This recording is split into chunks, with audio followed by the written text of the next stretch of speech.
Welcome to the Late Late Show, or should I say a socially distanced version of the Late Late Show that can be shut down at any moment by one single crew member sneezing. We have a fun show for you tonight. Later we'll be talking to Danny DeVito. We have a performance by Chris Tomlin featuring Florida Georgia Line and Thomas Rhett. Did we watch the convention last night, everybody? Did you see any of it, Reg? You didn't see it? Can I be honest? I enjoyed it last night. Jill Biden did a video which I thought was absolutely fantastic. It was... Did you see it, Hagar? I loved it. I was tearing up. It was so good. It was so great. You know, now, I'll be honest, it's a long watch. Not Jill Biden's video, the whole thing. You know, you've got to commit to it. I've only lived in this country a short time, so there are many things that still confuse me, but I was watching last night going, do we need 4 nights of this? Like, especially in the middle of a pandemic, why not cancel it this year, you know? What do you think, Ian? Did you watch it last night? I didn't watch it. There was a basketball game on television. Of course there was. The Blazers. The Blazers, right? The Portland Trail Blazers took on the Los Angeles Lakers, and I forget what the outcome was, but... You forget what the outcome was, but you've come in today to work decked out in Portland Blazers clothing. Right, exactly. I don't know if that tips the audience to who won or who lost. It might have been the Blazers. It might have been the other. Either the Blazers won or the Lakers lost. It's really hard to tell what happened.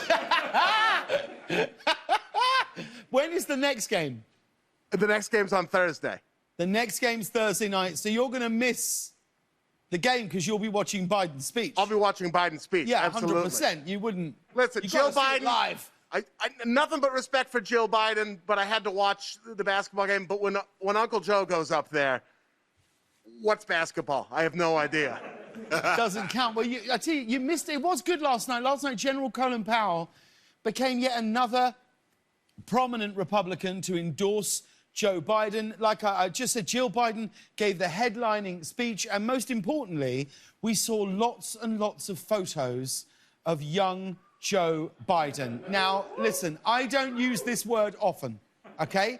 This is not a word I throw around lightly. But Joe Biden, young Joe Biden, is strapping. That's... Last time I said the word strapping was when I saw Once Upon a Time in Hollywood and Brad Pitt took his shirt off. That's how scarcely I use the word strapping. But we got to see many different sides of Joe Biden last night. We saw the politician, the family man, and apparently the private investigator who was just betrayed by his double-agent lover. Biden had a lot of different looks in his younger days. Here he is here, looking like he's starring in the main title sequence of a 90s sitcom.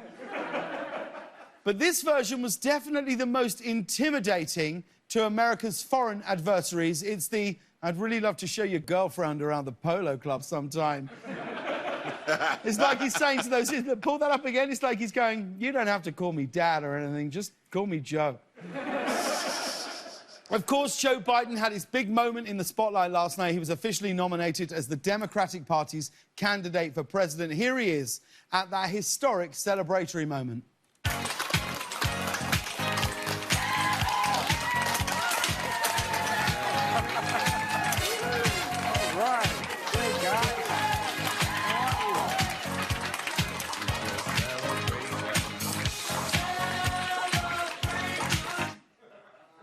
Wow.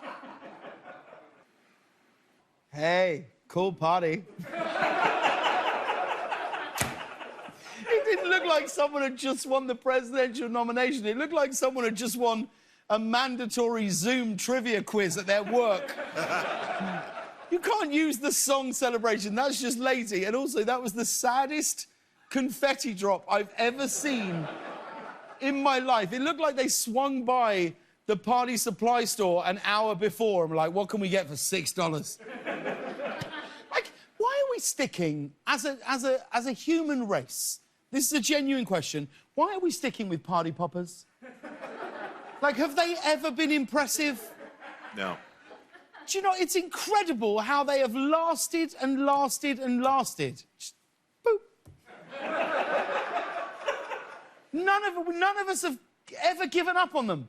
You go to a party now, and it's like, yeah, I got the whole house synced up on Spotify, so you can just pick the music. There's a TV in the fridge, and then Yeah, at midnight we're gonna pop off these things they invented during the Depression. That's gonna be a good time. That is absolutely it. Like, go nuts. 5, 4, 3, 2, 1.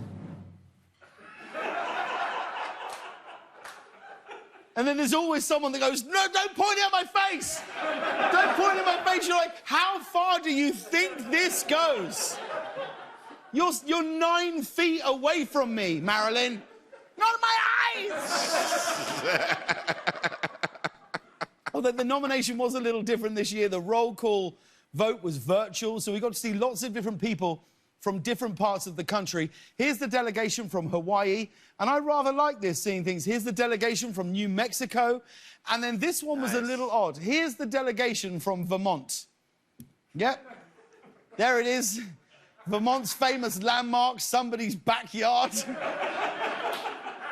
Look, I'm pretty sure that's just a scene from the movie Get Out. Look at Bernie Sanders in the background there. His pants are so loose. He looks like...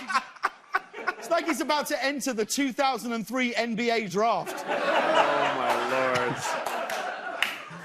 But the star of the show last night was Rhode Island. They blew up the internet when it was their turn in the spotlight, and they used it as a commercial for, well, have a look. Rhode Island, the ocean state, where our restaurant and fishing industry have been decimated by this pandemic, are lucky to have a governor, Gina Raimondo, whose program lets our fishermen sell their catches directly to the public, and our state appetizer, calamari, is available in all 50 states. The calamari comeback state of Rhode Island casts 1 vote for Bernie Sanders and 34 votes for the next president, Joe Biden. Yeah, you tell him, buddy. That's right. The calamari comeback state. Like, I understand why Rhode Island is proud of their seafood. I just don't understand why they've got a character from Mortal Kombat holding it throughout. Can you imagine the meeting leading up to this? Carl, this is going to be great. I'll talk about the squid. You hold up the tray of calamari. No, not there. Hold it down at waist level. Down. Yeah, but that's not how people hold things. Trust me, everyone's going to love this. Tonight promised to be another big night. Vice presidential candidate Kamala Harris spoke, as well as former President Barack Obama. Billie Eilish performed. It was like Coachella for people who wear Patagonia.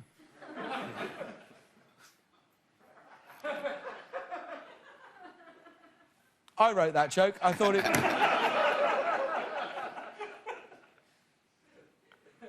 That was all me, Patagonia. It went over big with the Portland crowd. We loved it. Did you? Yeah. Why? We're a big jacket people. You're just making it worse, Ian. Yeah. Sometimes it's nice to be in a hole with company. I don't know. Believe me, after doing 55 shows in my garage, I am so aware of how it's nice to be in the hole with company right now. I don't know if you guys saw this. The Girl Scouts just announced a new cookie for 2021. Here it is here. It's a French toast-shaped cookie that has a layer of maple syrup frosting. Look at that, see? 2021 is already looking better than 2020. We've got a new Girl Scout cookie, a potentially strapping president coming our way. Things are looking up, guys. And this is cool. If you order those cookies now, you'll get them served up like this.